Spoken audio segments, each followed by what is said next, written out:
Check, check. Check, check. Sound, sound. Check, check, check, check. Sound, sound. Hello, hello. Check, check. Okay, sound, sound. Check, check, check. Napakahina ng volume Lodi itong radyo na to. Okay. T7 Alpha na radio. Napakahina ng volume niya. Check, check. 1, 2, 3, 1, 2, 3. Ang napansin ko lang dito Lodi, yung kanyang capacitor ay pinalitan. Ang pinalit nila ay pinhole type. Yung SMD type ay nawala na.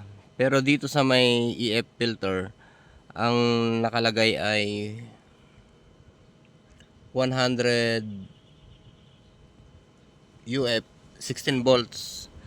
Parang masyadong mataas. Tapos dito naman sa input DC is 16 volts 47 microfarad. Pwede naman na yan.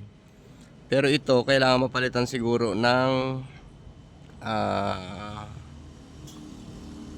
kahit 10 volts lang. May 10 volts pa naman tayo dito na gagamitin. Ito yan.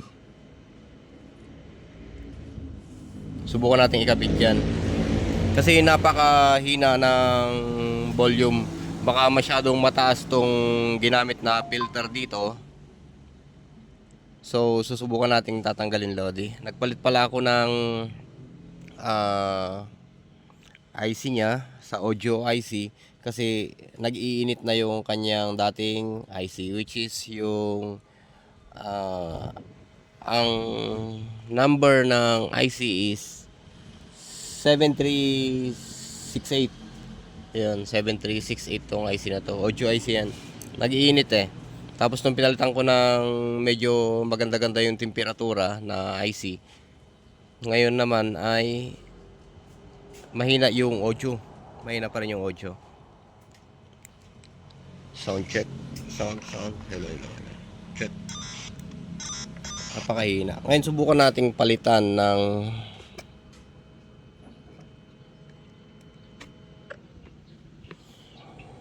capacitor.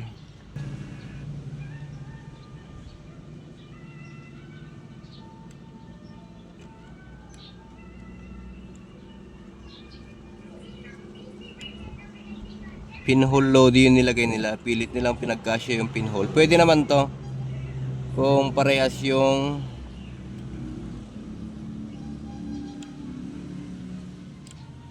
yan, medyo yan, tinanggal na natin yan.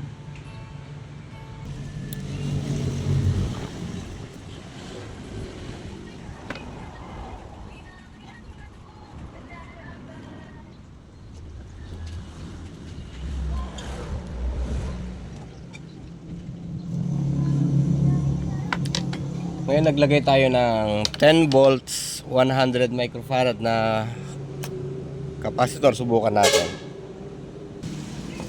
Check 1, 2. Ayan. Sound check 1, 2, 1, 2, 1, 2. Check. Check 1, 2, 3.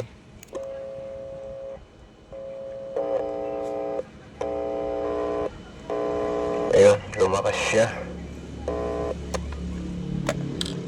Medyo mali lang siguro yung nailagay na capacitor dito. Kaya mahina pa rin yung audio niya.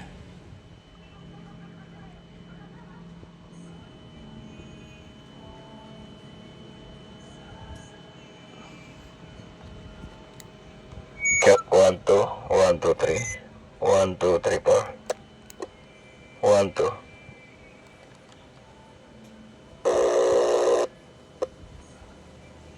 Check 1, 2, 3.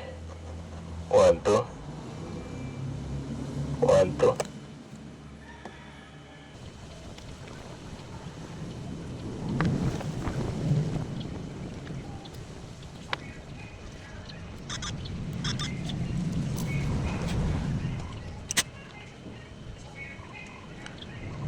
Sound testing. Check. Check 1, 2, 3. Check 1, 2, 3. Sound.